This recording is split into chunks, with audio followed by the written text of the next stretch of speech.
Jay Sekulow, Chief Counsel of the American Center for Law and Justice, on the line. We're talking about this Operation Arctic Frost, the investigation by the FBI, which predated Jack Smith, but then Jack Smith took over when he became the special counsel. And this shocking revelation that was released through Senator Grassley, Chairman Grassley, and by the FBI as they've been looking into these investigations that happened under the previous administration. And what we find out is that the FBI targeted 8 U.S. senators and 1 member of the House of Representatives by requesting over 2 years after the phone records, they call it toll data, which would be the locations, the durations of calls, and who the senator was calling from their cell phones to get information as a part of this Arctic Frost investigation that Jack Smith was heading up as special counsel. I want to go right now to Chief Counsel Jay Sekulow. And just right off the bat, when this news came out yesterday, what was your first reaction when you heard what the special counsel was doing in targeting these U.S. senators? Well, listen, I think this is, you talk about an outrage. I mean, I want everybody to put this into a context. Could you imagine if it was a different situation and it was the Department of Justice under President Trump spying on 6 Democratic senators, what the reaction would be? I mean, let's just think about that for a moment. Now take a step back. Why in the world did Jack Smith try to get the records, phone records, of a co-equal branch of government, 5 senators and a member of the House of Representatives? For what purpose?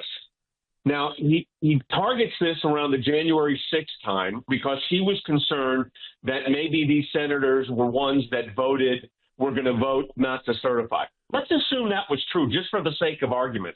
You know what the answer to that is? So what? You're the special counsel. You're not the governor of the elections.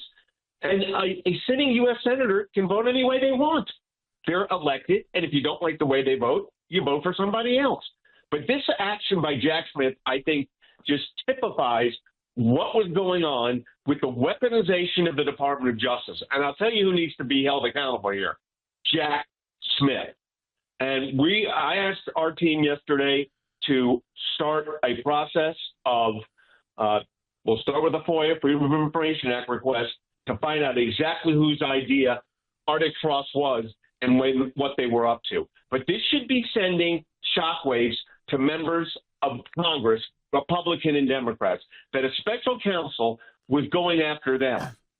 Yeah, well, Dad, what's also, not shocking about this, but illuminating is that what's redacted from the memo that was given to Chairman Grassley, of course, was the special agents at the FBI who signed off on this program, who signed off on this investigation, and to Jack Smith's team. But I want you to walk through this. This means that the Jack Smith's team went to a court to get a warrant so they could obtain this data from phone companies. And then you look at constitutional protections that we all have, including U.S. senators, like the Fourth Amendment. I mean, what? That there were probable cause that they were engaged in a crime? Well, look, I mean, it's not just the Fourth Amendment. I mean, the Fourth Amendment certainly is one of them. But, the speech and debate clause of the Constitution protects members in their official acts, even if you disagree with their vote. But, yeah, I mean, Jordan, you bring up a great point. This idea that you have a situation where, just think about this more, the Department of Justice lawyers point to a judge and say, we need these records. Now, was it a FISA judge? Was it a district court judge? Don't know the details of that yet. But the point of the matter is, why are we shocked? This is the same Department of Justice at the time that went into the FISA court and falsified emails to get a warrant, signed off on, by the way, agreed to by James Comey and Andrew McCabe and others. So this is just part and parcel of a much, much deeper problem. Well, and when you also look at the timeline of how this investigation even unfolded, where, the Department of Justice under Joe Biden didn't do anything for the first almost year and a half until they launched this Arctic Frost, but only April of 2022. And then they didn't appoint Jack Smith until November of 2022, right before the election season started to really get underway, as you start to look at primaries and things of that nature. And then President Trump was indicted June 8th of 2023, right ahead of the election.